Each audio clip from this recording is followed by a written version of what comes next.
బాబాయ్ ఎందుకు కొడుతున్నారని అడుగుతున్నా కానీ సమాధానం చెప్పట్లేదు. నాకు చెప్పలేదు, మేడంకు చెప్పలేదు. ఇట్లా కొట్టారు, మనకు చెడ్డ పేరు కదా, ఎందుకు కొట్టారు కనుక్కుందాం అని చెప్పేసి అన్నాడు. అన్నాక ఆ పెద్ద ఆయన కనపర్తి ఎంట్రన్స్ లో ఆపాడు కార్లు. ఏందయ్యా మేడంతో వచ్చే వాళ్ళని కొట్టారంటే ఎందుకు కొట్టారు ఏందని అడగటానికి ఆపాడు కారు.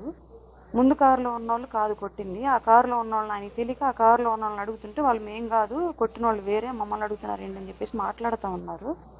మాట్లాడుతూ ఉండగానే వెనక నుంచి వీళ్ళు మళ్ళీ వచ్చేసారు. అందరు కారు దిగి ఎవరైతే అబ్బాయి మీద దాడి చేశారో ఆరిగి శివ, షాలు కొట్టింది ఫస్ట్ అబ్బాయిని.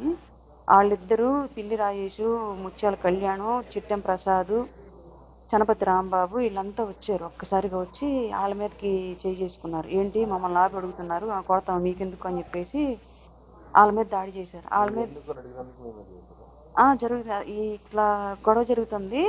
ఇంకా వీళ్ళ మీద చేసేసరికి వాళ్ళు వచ్చి వాళ్ళు తిరగమల్లారు. వీళ్ళు కొట్లాట జరుగుతుంది. కొట్లాట జరుగుతా ఆ పెద్ద ఆయన తలబాగలు కొట్టారు. కర్ర తీసుకొని, జెండా కర్ర, పెద్ద కర్ర తీసుకొని ఎవరైతే ఆపారో పెద్ద ఆయన, ఆ పెద్ద ఆయన తలబాగలు కొట్టారు. నేను ఇంక అరుస్తా అడ్డం తీస్తా ఉంటే చనపతి రాంబాబు వచ్చి నన్ను గోడగొట్టుకుని ఆంతులు లాగి నా బ్రెస్ట్ మీద గట్టిగా ఇట్ట గుద్ది, నిన్ను చంపి తింటాము, నిన్ను చంపితే సగం గోలపోద్ది, జిల్లాలో నీ వల్లే జరుగుతుంది, జిల్లా రాజకీయం అంతా పైకి పంపిస్తుంది నువ్వే అని ఇంకా కొంచెం లంబూతులు అంతా చండాలం తిట్టాడు. అమ్మ అది బూతులంతా తిట్టాడు. అందరు విన్నారు, అక్కడ ఉన్న వాళ్ళు మొత్తం విన్నారు. ఆయన గుండెలో, ఆయన కొట్టిన దెబ్బకి గుండెలో నొప్పి వచ్చి నేను సైడ్ అట్లా వాలిపోతూ ఉంటే నొప్పి తట్టుకోలేక ఇంక వీళ్ళు గబగబా కారులో ఎక్కించారు నన్ను. కారులో ఎక్కించినాక కూడా నా కారు చుట్టూ వీరంగం వేస్తా తిరిగాడు చనపతి రాంబాబు. నువ్వు దిగవే బయట, నీ సంగతి తేల్చుకుంటాం మేము, అసలు నీకేం పని, పార్టీలు నువ్వెవరు అని చెప్పేసి ఇష్టం వచ్చినట్టు మాట్లాడుతా కారు చుట్టూ గందరగోళం చేశాడు. వీళ్ళని నన్ను దించకుండా డైరెక్ట్ ఇంక హాస్పిటల్కి తీసుకొచ్చారు. నన్ను ఆ తలపగలు పుట్టిన ఆయన పెద్ద ఆయన ఎవరైతే ఉన్నారో ఆయన్ని అబ్బాయిని తీసుకొని వచ్చారు, కారు ఎక్కించుకొని. అది జరిగింది.